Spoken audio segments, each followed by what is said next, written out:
Hi, I'm John DeDakis. I'm a novelist, a manuscript editor, a writing coach, and a former editor on CNN's The Situation Room with Wolf Blitzer.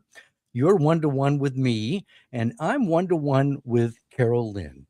Carol is Carol and I worked together at CNN. She was the first to report on the 9/11 attacks on the World Trade Center. She's had a tremendous career, and she's written a memoir about it. And so that's what we're going to talk about a bunch of other things. Carol, it's good to see you. Thanks for being here.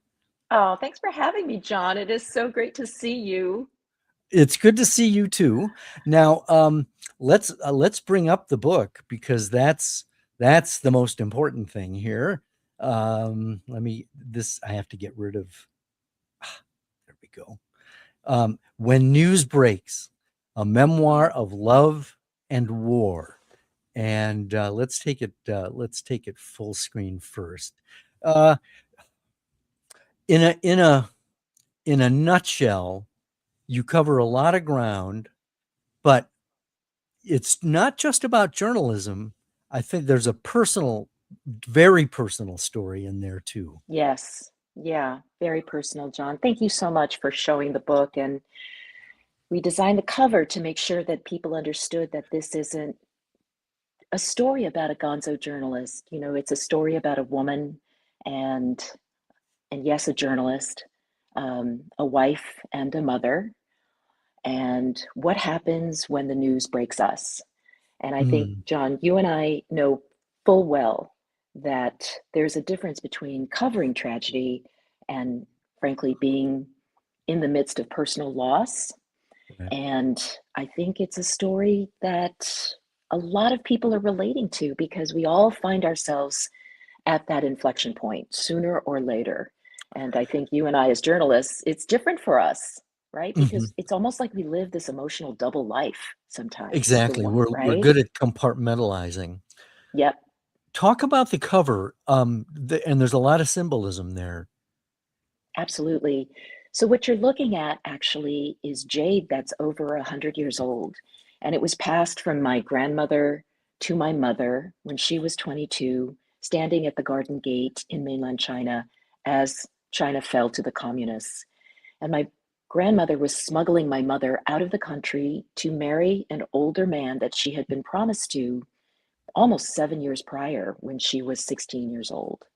And it is a story of understanding that when you give jewelry in my culture as a wedding present, yes, it's a piece, it's a beautiful piece, but at the same time, it is something that a woman holds because should the day ever come where she loses her husband or another tragedy strikes, that she has something of value that she can sell so that she has a chance to survive on her own. And the jade becomes a bracelet. I mean, it becomes a symbol in the book. It is something that's passed from my grandmother to my mother. And at an important inflection point in the story, it's passed on to me. So, so many different directions I want to go with you.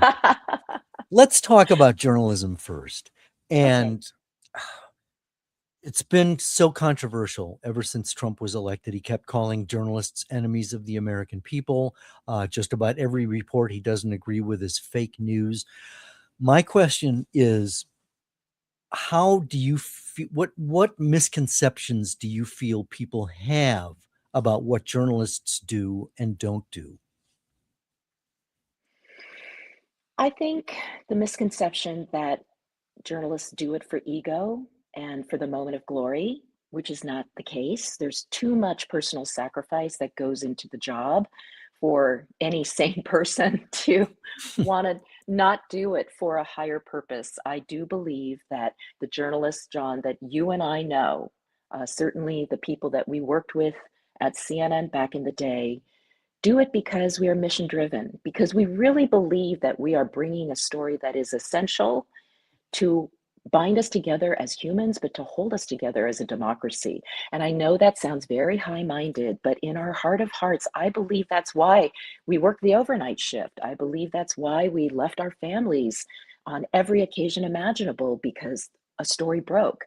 And I think that's the number one misconception that it is a self-centered profession for guts and glory, for the money, which most journalists do not make. Certainly, those of us at CNN left a lot of money on the table because we believed in the mission that Ted Turner set us out to accomplish.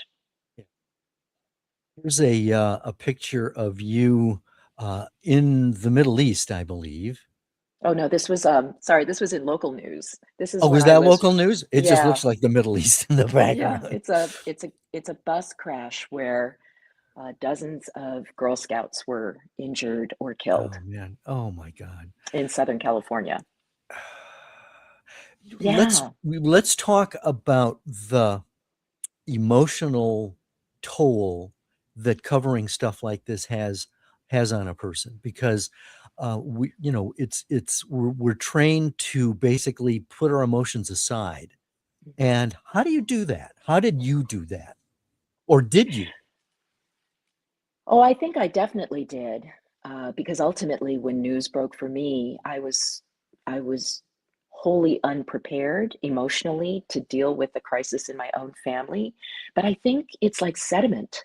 Over the years, one story accumulates with the other. Every gang murder I covered in local news, every, you know, death from a flood or a tornado, everyone's loss over the years accumulates to the point where, just for our own self preservation, we have to create that distance. And newsroom culture expects us to keep our emotions in check. So many people have asked me, what was it like on that morning of 9/11? You must have been overwhelmed. And you and I know that it's a machine that clicks in. Each and every one of us just goes into work mode, and we're solely focused on the task of news gathering, because to do anything else, you wouldn't be able to do the job. And I think it's just, for better or worse, and I would say likely for worse, John, I think you and I know that when tragedy strikes, when we have to deal with our own personal loss, that I am so reminded of how many stories that I covered where I was the dispassionate one. I was the eyewitness. I was the third party. And there's this weird thing that happens when you work out in the field for an extended period of time. You have to believe that you are the God of your story. You have to believe that this is not going to happen to me. How is it that our colleagues run toward gunfire or run, drive into the chemical cloud when the community is evacuating? Because you have to believe you're immune. And, that's when God laughs, right? I can remember my mom was always very put off by journalists sticking their mic into the face of the grieving widow. Mm, And of course you've been on both sides mhm, of the microphone mhm, on that. mhm. What was it like to interview people on the worst day of their life? I had to believe that part of my job was to give that person voice in their own story. I had to believe that that widow wanted to tell me about her partner or her husband. Um, and I think that's the part of grief that maybe a lot of people don't understand. They don't want to ask that question, even if it's not with a microphone. They don't want to arrive with the casserole and say, "How are you?" or "Tell me about him." Mhm. When really, when we love someone and we lose them, we want everyone to remember that person. I want to talk about him. And I want to give that person the opportunity to say it in their own words. What Hollywood dramatizes in that microphone moment, I don't think any of us actually stick the mic in that person's face. I think there's a whole, process of knocking on the door, expressing my own humanity, I hope, in that moment. I'm so sorry for your loss. I'm wondering if you could take a moment to tell me about him. I think people want to know what this day is like for you so that they can relate it to their own experience, because we've all lost someone at one point. And I think it's the approach, and that's not on camera, John, right? We don't roll in that moment. No, we roll with the microphone in her face and she's tearfully describing what happened. We don't see that anymore. A lot of people ask me, what's the difference now when you watch any of the cable networks, for example. I said, I don't see real people. I see panels. I see Right. analysis. And Right. I don't think we have the opportunity to connect with that moment of what it's like to survive that breaking news that's breaking that person. Yeah. And I think that the coverage is losing some of that humanity as a Yeah. result. Well, let's talk more personally about your situation. That's you and Will. You met at you did meet at CNN. Am I right about that? No, we met at the Iowa caucus back in 1988, and I was a 26, newly minted 27-year-old That's field it. producer for a satellite news company nobody'd heard of. And he was the producer for political producer for a local station, KRON, in San Francisco, that was ambitiously sending teams around the country to cover national news. And so that's where we met. Yeah, and actually, you and I covered the White House at the same time. You were with CONUS, that satellite company, and I was with the Mhm. Christian Broadcasting Network. But I'm sure our paths crossed. But Isn't that um, weird? it That's so is weird. But wonderful. I don't remember meeting you until we got to CNN together. But Mhm. the I want to circle back though to talk about Will a little bit more because, tragically he got sick and died, and you were a brand new mother.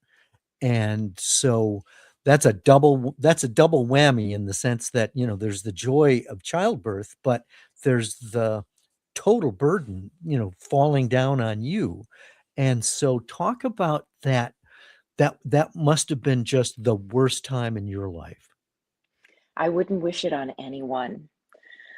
I wouldn't wish it on anyone. And even all these years later, Chloe is now 22 and facing a lot of the decisions that I was making in my life in the book.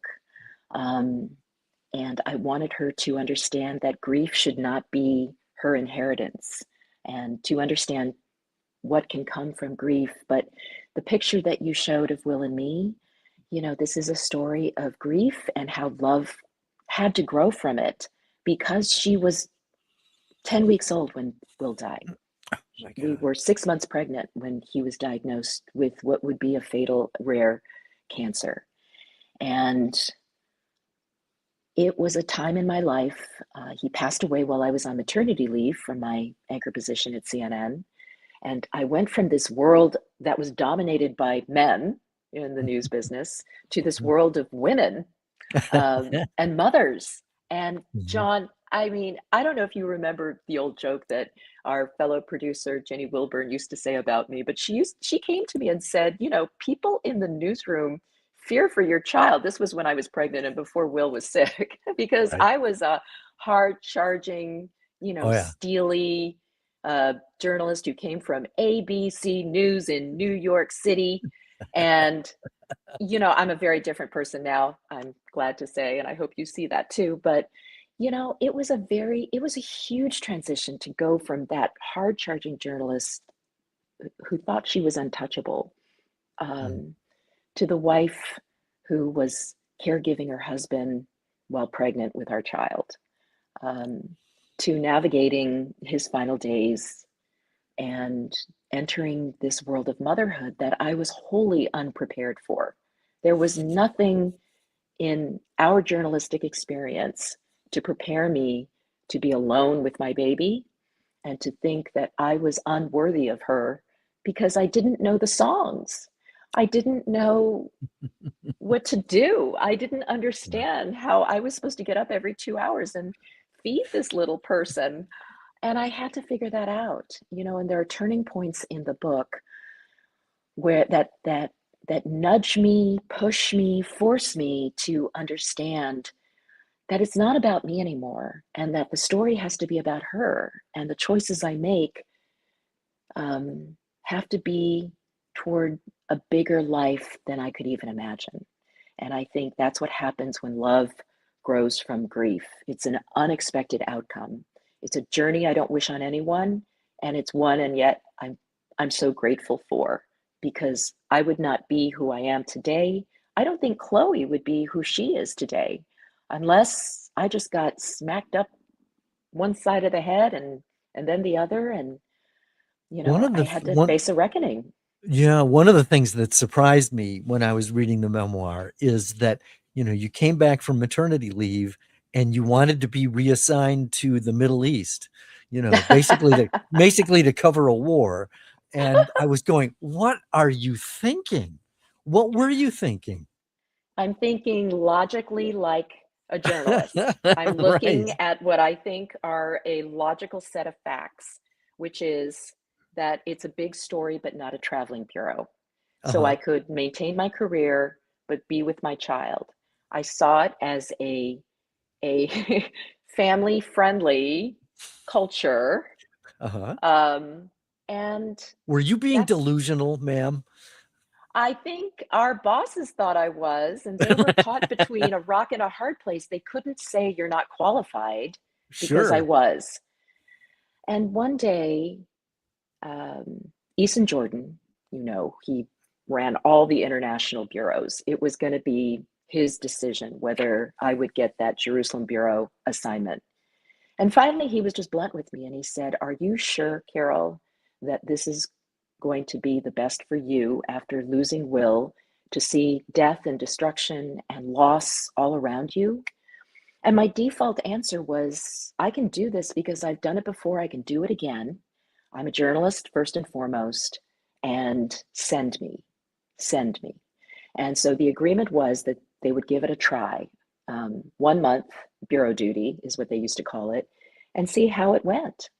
And there's a turning point in the book that made me realize that the person I was, see, and that was the person who was talking to CNN. The person Right. I was no longer the person that I had to be. And Right. and I want to be really clear. My life, this book, When News Breaks, is not a Hallmark special. It's not about the big city girl going to her hometown and marrying her high school sweetheart and having this epiphany. It is not. There are plenty of highly qualified female journalists who have children and families and go into war zones and kick butt and come home and make dinner. And God bless them. Yeah. The difference is, and I think that's the growth in the book, is the motivation for me going into this career was not ordinary. It was really to fulfill an unfinished story of my father Right. and to prove my mother wrong. And and as this career grew, I mean, I never envisioned myself on the front lines. I never envisioned myself on the border of Afghanistan reporting live.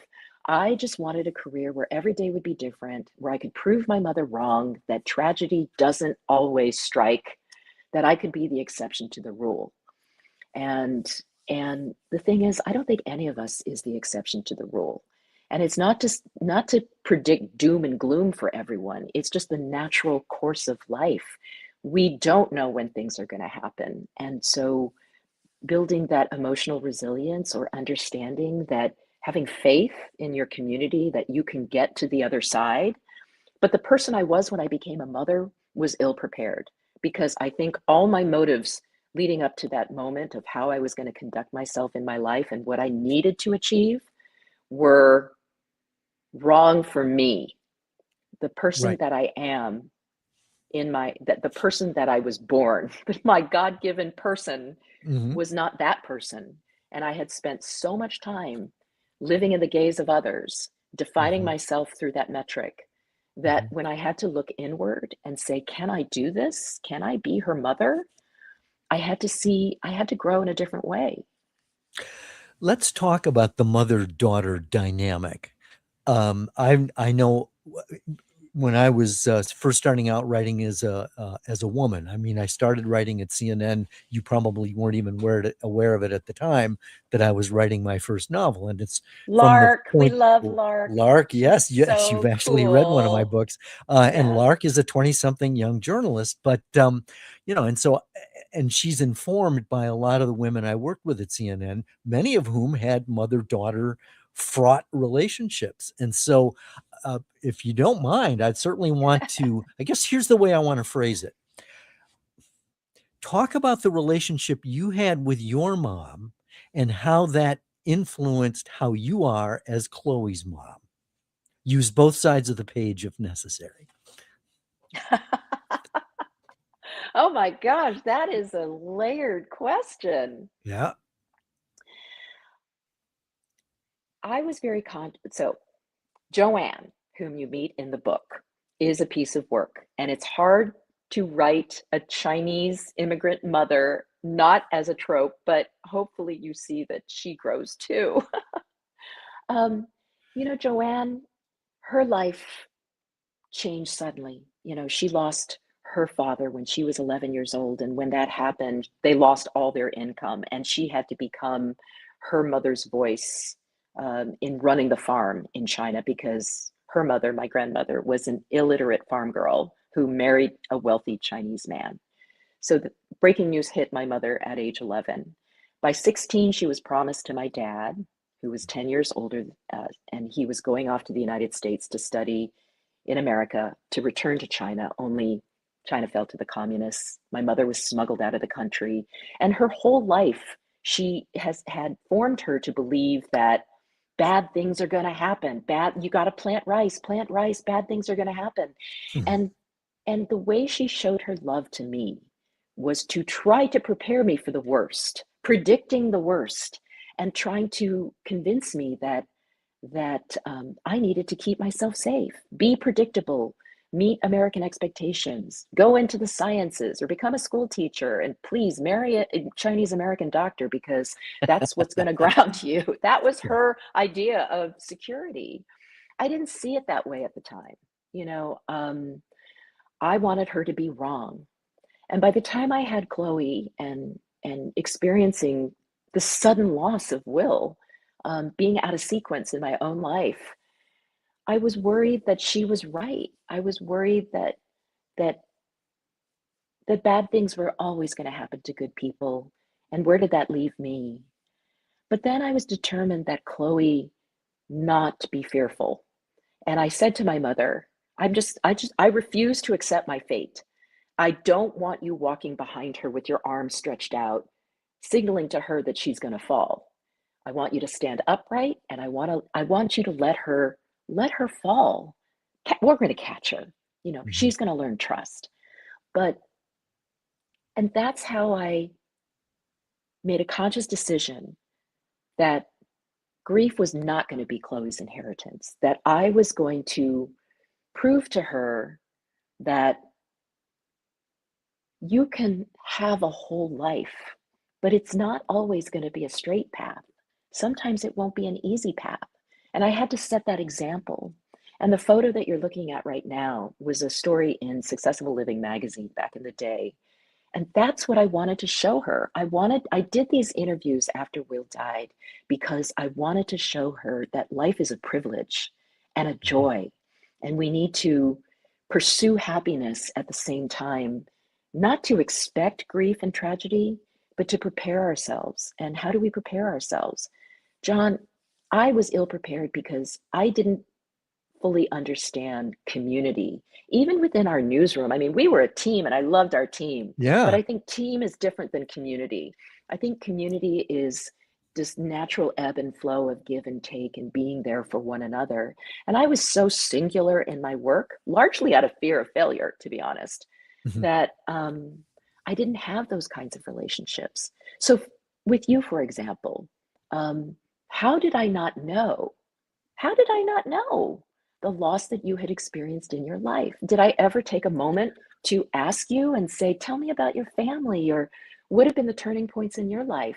You and I are sitting in the news. You got to work way earlier than I did. I got I there about did. 2:30 or 3. I think you Yeah. got in what, 11 or midnight and Yeah, worked the around it overnight shift. depends. It was flexible. But we worked together for years Yeah. and but never shared a cup of coffee. And that's on me. That's No, community. no, well, I appreciate you're very kind to say that, but we were all under the gun. And so, so we didn't really have that kind of luxury. And so, please don't apologize. I mean, the most profound loss I'd have experienced by that time was the suicide of my sister, but that had been 15 years earlier. So, but I was starting to write about it in my novel, but it took 10 years Mm. to get published. And that wasn't until I moved to DC 10 years later. So that was not part of my, daily conversation anyway. Yeah. And so there's a great scene in your book, probably the most powerful one, at the swimming pool Mm. with Chloe. I don't know. Do you want to tell that story? I mean, I don't want to have you tell the whole book, but it sounded, the way I read it, that was a turning point moment for you. Huge. I'd encountered evil in my career. I'd never encountered innocence. And that's a point in my life where I had just returned from maternity leave and I had returned to work at CNN and I was living this double life, at the CNN center, I was full makeup and I was the anchor and I could adopt a role in front of the camera and I could live an existence of composure and expertise. Outside the CNN center, I'm in suburban Atlanta. Um, it's a very, lots of people with lots of kids, time at the sandbox with other parents. And the reaction that people had to me when they found out that Will had died, that I was a single widowed mother with a baby, Mhm. um, was painful for me because I felt embarrassed that my life had fallen apart in their eyes. And they didn't recognize me as the CNN anchor. They just recognized me as this pitiful soul at the sandbox. And Well, by the time you get how to did the they relate? I mean, you were, I know, very reluctant to share that at all, Oh, but I used when to it, lie. I used to lie because I just couldn't handle people's reactions. Um, well, you what kind know, of reactions did you have to experience, and oh how did that gosh, affect you? your audience, I think, will relate to this. When you tell somebody that your husband died, people don't know what to say. And then they start saying crazy things. you know, Like like what? Like what? like well, he's so much better off. Oh my God. Or um, you know, and I know people mean well when they say I can't Yes. imagine. Right. But no, you can't imagine because you didn't know him. The best thing that someone could say to me is, "Tell me what he was like." Or tell me what you think Chloe would miss. People don't, they think Mhm. you don't want to go there, but oh my gosh, you're begging for the question. Ask me about him. Yeah. But by the pool scene that you mentioned, I'd had so many experiences of, it was like I dropped an F bomb at the sandbox when I told parents that her father had recently passed, and, here we are. So I just started telling people that Chloe's dad, he travels for business, which felt true, Well, in some yeah, it's weird not way. just a long, He's traveling. indefinite, eternal trip. But by the time I get to this swimming pool scene, it's baby day at some public pool, and there's another mom that I'm really kind of connecting with, and it was really kind of lovely. And then she gets to the the question, "Who's your guy? Who's your dad?" And because I thought, you know what, I see a friendship with this woman forming, and I'm going to just tell her the truth. Mm. So I tell her that, well, Will passed away when she was 10 weeks old, and now we're starting our life over again without him. And John, I know people get nervous, but she burst out laughing. She burst out laughing. And I was so stunned. I mean, I imagine that your Nervous audience, laughter? Nervous yeah, laughter? Uh-huh. has gone through some version of this, but I didn't know what to do. And that was Yeah. like the last straw for me. And I get out of the pool and I'm really flustered and I'm upset and I'm trying to get to the towels so that I can in the diaper bag, and I'm throwing things down on the pool deck, and I'm holding Chloe. So I have to put her down. So I'm like, Chloe, okay, I'm going to put you down. And she could crawl, almost walk at that stage, but she was a really good crawler. And there's a point where I'm preoccupied and I realized she'd fallen into the pool. And it was so vivid to me, getting myself to the edge of the pool and the whole time thinking, I am unworthy of this child. I am not a mother. I can't do this. And she deserves better. And I look into the water, and you know, babies, they naturally hold their breath underwater. And she's looking up at me, and I will never forget seeing her dark eyes underwater staring up at me as I'm questioning, what does she see in me? You know, what does anyone see in me anymore? And there was such love and innocence in her eyes. And what she sees in me is that I'm her mother. I'm all she knows. Mhm.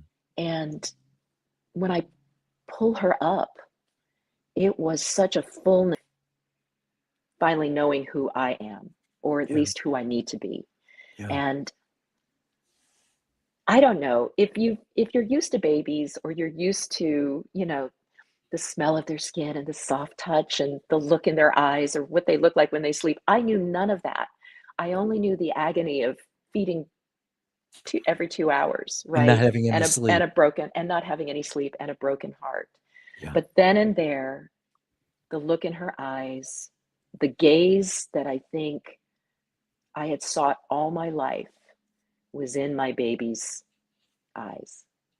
And so that's a turning point in the book, and it informs a number of decisions after that, and a very different life. Um, and you know, you're the only one brave enough so far to ask me about that scene. I I I think people don't want to ask me because they're afraid. The interviewer is afraid that I'm going to feel like they're judging me, but it's such an important moment in the book. Yeah. Oh Yeah. my God. Thanks for Well, asking. speaking of the book, I want to go back to it because I want to have you talk about the writing process because, Mm. I mean, it's one thing to write a novel, and I hope you will write a novel because you definitely have the chops. Oh, thank So, you. but memoir is not the same as autobiography. Autobiography is everything about my life, Right. and it's great if you're an ex-president or a movie star or something like that. Memoir is thematic. And Yes. so, and yet it is also nonfiction. But what makes memoir difficult is that in order for it to really resonate with people, you've got to go deep as the writer. And you've got to be, I mean, you've just been confessing to lying about being widowed. And, a memoir doesn't allow you to get away with that. So Right. how difficult was it for you to dig deep, mine the pain, and write the book? Oof. It took a year to get to the first draft, and I was in Mm. a writing program, which is what I recommend to all people who want to explore memory, because it is really hard. And a writing program that allows you to access, um, you know, really good beta readers, because it was my beta readers who would call me out. Hey, what's this? Are you going to write more about this? Oh, no, you know, I just thought I'd kind of Just mention mention something it. and move on. And no, no, this is a chapter. You got to write about this. Uh-huh. Um, Definitely being in a writing community that will hold you accountable and will be honest, mining memory. So, you know, it's like, it was a lot like the process of field reporting, where you've got all these elements and all hours of videotape, and you've got to distill it into a minute 30. Right. And it's an instinct, I think, for journalists to you to it comes to you, like you begin to think of how the story feels, like there's an internal gut process and things come to you. Right. Jody Fleissig, who's in the book, and you and I worked Yes. with Yeah. and for Jody as our senior Jody is executive a force of producer. nature. She's a force She of nature. is, she is, and she's throughout the book.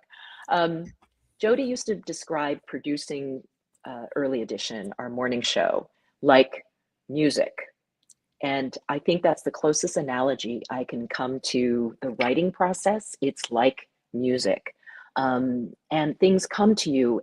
You remember, you have a memory, and then you feel it. You kind of play with it internally, and you begin to write it. And I think it's just the same as news writing, script writing. You have a body of information on the wire services, or a conversation with the field correspondent or producer, and then you sit there, you, John DeDakis, writing, and you Yeah. have to figure out how to open the news story. And you've got 30 seconds. You've got a 30-second voiceover, but you care. It's not just a recitation of facts. How do One I of the open this with the video that makes it vivid in the reader's mind or the viewer's mind? one of the writing exercises I give people, and this is true whether it's fiction or nonfiction, is that I give them 10 minutes and I say, basically interview this character for your book, and just write. You ask them, who are you and why do you want to be in my book? And then don't pick up the pen, write for 10 minutes and transcribe the voice that shows up. And if the person says, Ah, I don't want to be in your book, you go, well, why not? And you start mm, asking questions. I call this the spooky power of the subconscious. And you talked mm. about mining memory. Does that resonate with you? Was that part of what you discovered about the writing process? Very similar. I mean, really, it is a gut feeling, but I like what you're talking about because we often get in our own way as writers. We think it's supposed to sound a certain way, and we have our persona, and we got to get past that. And Yeah. to get to the gut of the story, you got to get past all that. So reaching for the subconscious is a great idea because you cannot the magic happens in revision, and you can't Yes. revise what you haven't written. Yeah. So in my writing program, they basically said, write a bad book. I mean, take the pressure off of yourself. Just Yeah. write. Oh, that's Just such put good it down. advice. Yeah, That's just write such a good bad book. advice. Yep. Take the pressure off of yourself. Just write what comes to mind and Yep. see what comes, because your subconscious is actually wants you to write this, but you have to be able to access it. So you just free yourself up, write a bad book, because the magic happens in revision. And, so I wrote the first draft, and then I went back and, I had a beta reader read through it, and she said, because she was in a different writing program, they're all different. And she said, Carol, I would try putting it in chronological order, and see how that informs your decision about chapter one. And Mhm. it's like, so I put everything in chronological order, which was like rewriting the whole thing, Oh, but yeah. something happened. So you're not doing it verbatim. It's like, oh, but then there was this, and then there was this. Then I had it in chronological order. And then I had like 5 different chapter ones. Okay. 5 different chapter ones. Chapter one, which is titled Crosshairs, largely plays off a moment where my team and I are in the crosshairs of a Taliban fighter about 50 feet away from us on the Afghan border. That used to be a big scene where lots of stuff was happening. There he was, there we were, the crew, the truck was over here. A lot of us write with those logistics, like here's what's happening around me, this is what I'm doing. That's not Yeah. the story. Right. But it was a little like that in the beginning because it was dramatic. Yeah. Um, my program editor said, and this is after a year of writing, John, she reads the whole manuscript and she says, a lot of really interesting things happened in your life, Carol, but I still don't know what your book is about. What? I had Right. slaved over.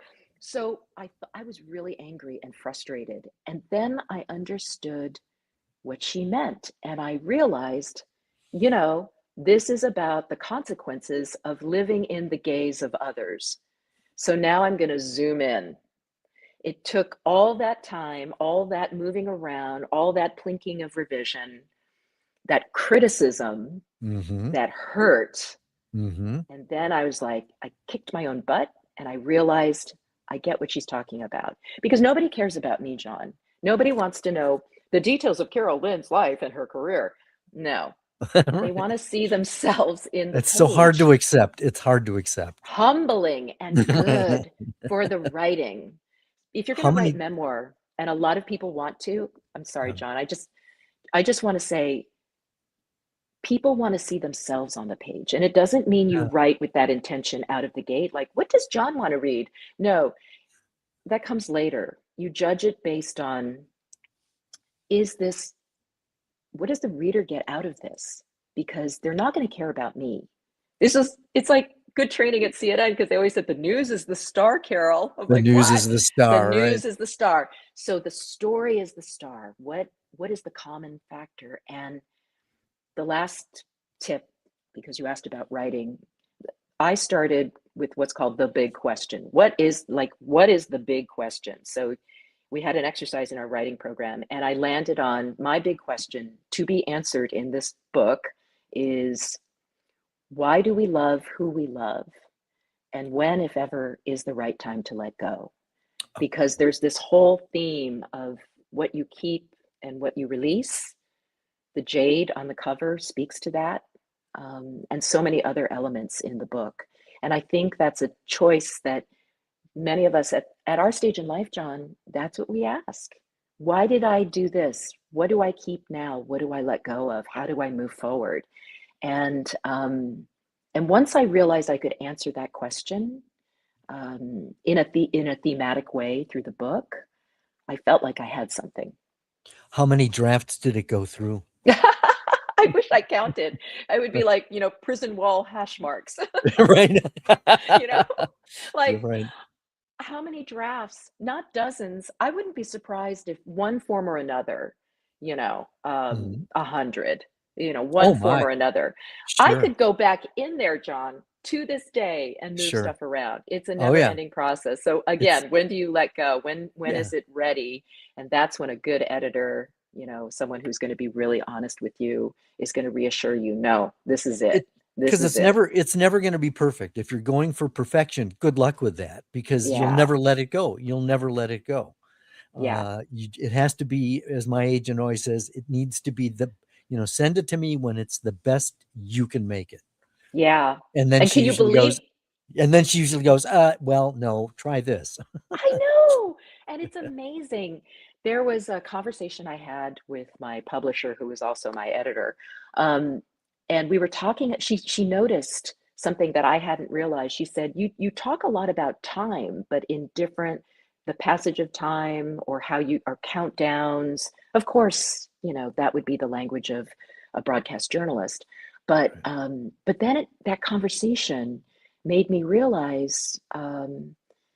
How we think of when we face a terminal illness or we get that diagnosis, that moment where we have our own breaking news.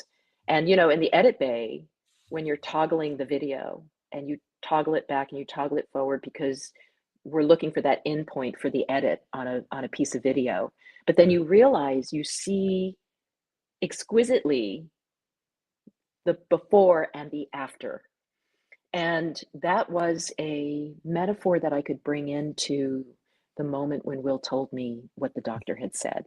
Mhm. Because I think after we hear the news, we are forever changed. It's like this piece of glass, a window that we're standing on the other side of the rest of the world. That camera lens, maybe, is that metaphor. And that conversation with a trained editor is gold. I know a lot of people try to, gut it out on their own and self-publish, and good for them. But I would strongly advise finding the editor who has that insight into your work, because it's just going to make it so much more vivid and tie it to the premise that people have when they first come to your book. Oh, a journalist, right? Oh, television, and how you are able to incorporate those elements seamlessly so that it's organic to the story. I know you appreciate this because you're editing and helping so many wonderful writers now, with your own experience. So I just encourage your writers to work with you because you're going to see things that they can't see anymore. Thank you. Well, and one of the things you're bringing up is a point that I often make in a class, and that is that the better you know yourself as a person, the better your writing will be, because there's so much psychology involved in the process. And I would imagine that, and I don't want to put words in your mouth, but I would think that the actual writing of the book has changed you in some way too. Oh, yes. By the way, In you what did way? put words in my mouth. You edited all the scripts for the morning Oh, well, show. there is that. Okay, but we'll move past that. Yeah. Ask me the question again, Well, just the so that I question make sure is, I did answer. how did how did the act of writing your memoir Ah, change you? it made me realize why I got into the crazy business to begin with. I should have been an architect or a school teacher, and I probably would have had more kids. So how did I end up in this crazy business? And then I realized, my mother is such a featured character in the book, but oh my goodness, my father had such a big influence on my desire to be a journalist, because he, as a PhD in English literature from USC, um, but with a career unfulfilled, because he was supposed to go back to China to teach, and then McCarthyism in this country prevented him from getting a meaningful teaching job. But Mm. he taught me the value of the written word, and he bought me this set of encyclopedias that I talk about in the book, and said, you can have all the knowledge in the world. All you have to do is read. And remembering those sweet summer days with these books, and the theater of imagination that reading, the gift that gives to the reader, made me realize that he was the first one to really stoke this desire in me to have curiosity, because that curiosity is free. It is you're a citizen of the world, even as an immigrant, a Chinese immigrant, in his experience, that he could be a citizen of the world, and so could I. And that was a great revelation to me. Yeah, because one of the things I teach a class on interviewing, and one of the points I make is that when you're listening, you're learning. Yes. And that, boy, it drives my wife nuts. I only get 3 questions with Cindy, but uh She and then knows you well. oh yeah, she's an introvert. I just don't want to go there. So fine. I'll ask everybody else questions, and so that fulfills. But I mean, people are fascinating. And people will ask me, who's the most interesting person you've ever interviewed? And it's like probably the last person I talked to, because I was Yes. asking questions, and everybody's got a story. Yes. And it's not, you just pointed out something really important, John, because you have worked on shows where world leaders, celebrities, you were working with Wolf and all these other anchor teams and shows, high profile shows, where the best of the best came on, but it's the last person you talk to, because they're the surprise. Look, the small, you know, the prime minister of a small European nation is not going to surprise you. Everybody's got their talking points, right? The biggest celebrity going, they've got their talking points. But the last person you talk to, they're just so thrilled that you asked. And when you ask them to dig a little deeper, wow, what a gift. It A really gift they've been is, waiting to because give. they often don't talk about these things, and yet there's such a rich inner life that you're able to tap into. And you mentioned too, when we were talking about grief, how people are don't want to make you uncomfortable, Mhm. and and yet you can frame the question by saying, I don't want to make you uncomfortable, but I was Mhm. wondering, and give them an opportunity to just say Mhm. yes or no. And more often than not, and I'm sure you've experienced this too, usually when you ask someone a deeper question, they bloom, they Yes. just blossom. Yes, because we walk through our lives, I think, with a persona, and then when somebody really wants to just really see you and mean it, that's a memory. And in the end, that's what we have. We have our memories. And I just think that's so meaningful to people. And when you write, John, I think it's the experience that I'm having with this book. When people see themselves in the pages and they share their story. The other night, I met a couple. They're in their close to their early 70s, I would say, and they've been married for 2 years. Both of them lost spouses to cancer, and Mm. they were so excited to tell me how they found each other. And it wasn't the finding of love again that was their story. What they agreed with is that their love doesn't negate the rich relationships they had with their spouses who have passed. Right. That those relationships are singular, and that is something that people don't really know or understand until they've been through it. And that love could be just so multi-layered and a gift later in life. And Are I you got that con- story because of the book. Exactly. Are you considering writing a novel? Oh gosh, I'm going to play with fiction, but I can't just make things up. because that's just It's not I my know background. it's a firing offense. I know It's a that. fiery. So Lark is rooted. You had a persona and a backdrop for a backstory for Lark already. I'm playing with a fiction centered on a viral police shooting where I was a behind the scenes advisor to the County of LA government, and it Ah, was crisis communications. It was crisis communications I was working in, and to see that story from behind the scenes was eye-opening. But the political characters around it, and the legal system, and the judicial system that judges both the deputies who fired the shot and the victims' families, and the political bodies in between. Is there really justice? Did they find justice? And the fact of the matter is, the way these situations are handled, the answer is no. So I'm going to draw on real life characters, an actual situation, and play with some themes, and we'll see. oh, Yeah. that's wonderful. I mean, have you started writing it yet, or is it still in the rumination phase? I've started writing it, but not in earnest because I'm so busy trying to get the word out about when news breaks. Oh, marketing. Oh, that.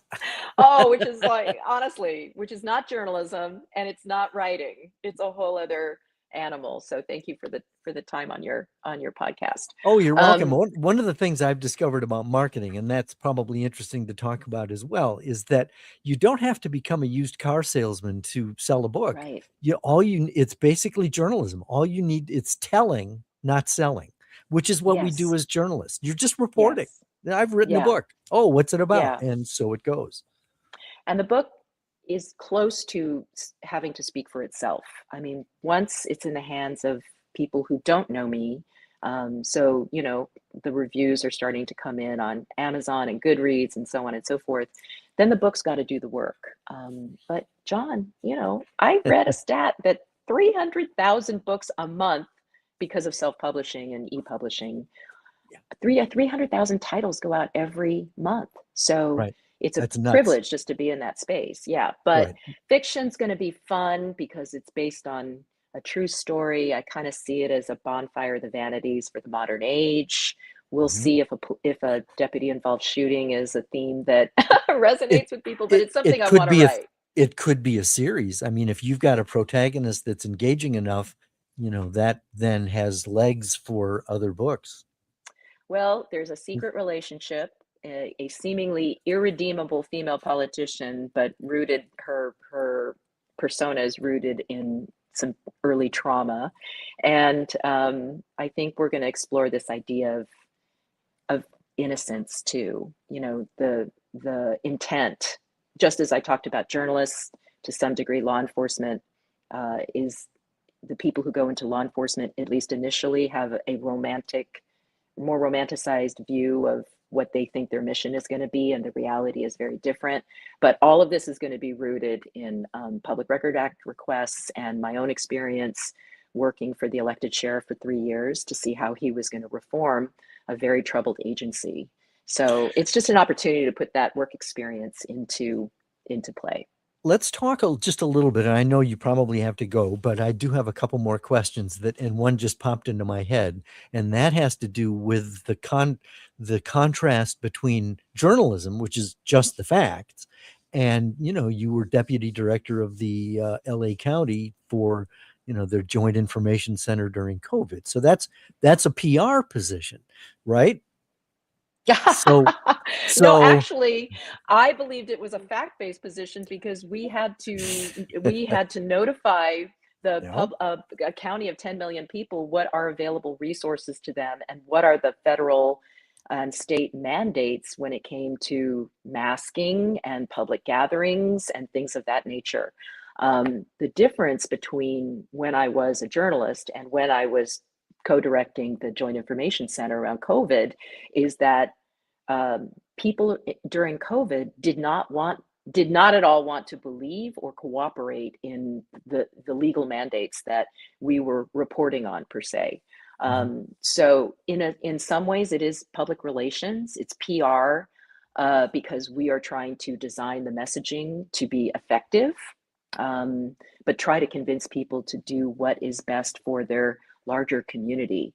And, it's a very different environment, as you well know, today, right? And it So, would seem, and I think what you're confirming to me is my experience of, when I had to deal with PR people, the ones that were the best had a journalism background. They weren't mhm, trying to spin you, they were trying to mhm, inform you.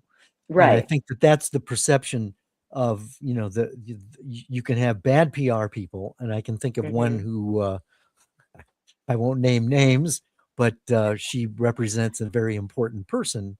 Uh, you're just being spun. It's yeah, bullshit. You know right, it.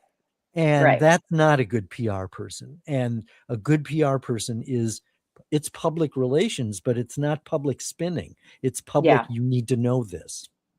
I worked with, so when I was with the County of Los Angeles, journalist Lisa Ling wanted to do a 1 hour special for CNN inside the LA County Jail. That meant long periods of intensive shooting for a 1 hour special. The department, the sheriff's department, did not want to do this. They don't let cameras into the jail. But I knew that it was such an important story that I advocated and went directly to the sheriff himself and explained why this 1 hour inside the jail was so essential to explaining why we need a correctional mental health treatment facility, not a traditional jail system. Which is something that he was advocating for. So you marry the need, the public service need, with the journalism, and that she did a fabulous 1 hour. And it wasn't hoo ha hooray, aren't they doing such a great job? No, it was the reality of a decrepit building with a lack of services and, federal funding on its way. Do we build this? And the public can decide. I think Mhm. that's a good example of what you're talking about. Exactly. I've got my CNN mug here just for the record. Um, what what haven't I asked that you really would like to talk about? We could talk for a I long time. know. What am I missing? You're not missing anything. It's such an honor to talk about this book, When News Breaks, and to reconnect with you, to just offer to people that you are not defined by the worst moment in your life. You're defined by the recovery. That's what somebody used to say when you bomb a live shot. It's not the live shot, it's not the bombed live shot they remember, it's how you recover. And I think that's so important for an audience that's exploring grief or themes of grief or wanting to write about it. Just like we talked about revision, the magic happens in revision, and we all have that opportunity as we breathe here on this planet. So make the Right. most of the time that you have. Well, the book is When News Breaks, a memoir of war, love and war. Carol Lin is the author. You can contact her through her website, carollinnow.com. And this has been a treat. This has been so Ah, much fun. so great I to see wish you. it was a good read. I wasn't able to read it in one sitting. I can never do that, but I was always looking forward to the next opportunity to get to it, because this is no surprise. You're an excellent writer, a great storyteller, and the learning about the process and how rigorous it was for you, the what you had to go through in order to find the story. And it's like being a sculptor, right? And Mm, so you really have crafted an engaging piece of work. And thank you're a you, piece you're John. a piece of work too, man. You're a piece of work too. So anyway, Congratulations to you too, John. I'm so proud of you. thank I, you. I Well, just love to see, I love seeing how your career has evolved and the passion you bring to the work that you're doing now. there is life after CNN. 100%. Okay, Carol, love you. Take care. Mwah. Thank you. Thank you, John. You too.